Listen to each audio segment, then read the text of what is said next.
You hear somebody say, oh, I feel so guilty because, and this is particularly moms. I'm sure dads have dad guilt too, but I hear a lot of moms saying, oh, I feel guilty about something, something or other. My kid's unhappy at daycare. My kid's miserable at school. My kids are being bullied at school. They got yelled at for 10 minutes by their dad and I didn't stop it. Whatever it was, or I yelled at them for 10 minutes. Should have stopped it. Whatever it was, the vast majority of responses those parents will get is something along the lines of, oh, it was only one time. Don't worry about it. Your kid will forget it. It'll be fine in the end, blah, blah, blah. And I just say every single time, I think, well, there's two things. The first one is they'll forget it is actually an endorsement for date rape drugs. The fact that a kid will forget something or maybe not be able to remember it isn't the same as it was okay. Or more importantly, it isn't the same as it didn't affect them. And I'd like to say this about toxic positivity. This great big huge communal desire to constantly make sure that everybody around you is only ever expressing good stuff is actually because of our own discomfort over our own uncomfortable stuff. So when somebody else says, oh, I feel so guilty about this, all of your guilty feelings come up because you haven't resolved them. And we push the expressor of guilt to stop talking, at least to stop talking about that. You've got this, you're an awesome mom, it's fantastic. All of that is probably true.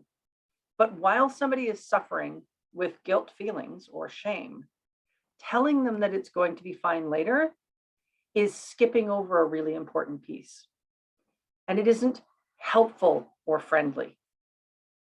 It is more pressure to be nice and pretty and quiet and helpful. And nobody needs any more pressure to be nice and pretty and quiet and helpful.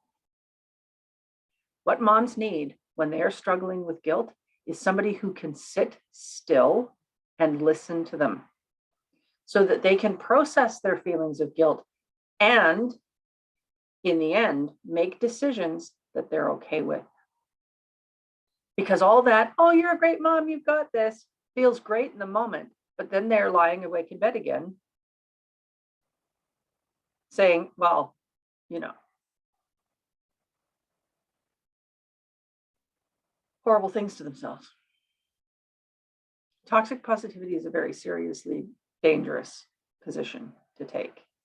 And pretending that that's positive thinking, when actually what it is just absenting the reality of negative feelings or feelings that we don't like, the stuff that's uncomfortable, is actually damaging to our humanity. We end up feeling like a mask, a fraud, what is it called? Imposter syndrome. We end up feeling like we aren't real because the only parts of us that are acceptable, even among our closest friends who are going through the same stuff as us, is you're amazing, you're awesome, you're fantastic. So pretend, just keep smiling, it'll be fine. No, it won't. No, it won't. If I sit with you and comfort you and hold you while you struggle and suffer, you will pass through it. And if you don't, you'll get to carry it for a very long time. So it sounds nice and supportive and helpful to tell somebody to smile and be quiet because it makes us feel uncomfortable. But it isn't nice and it is not helpful.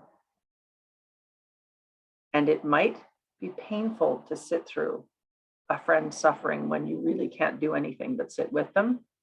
But that's what they need, is someone to sit with them while they struggle and suffer and come to their own conclusions.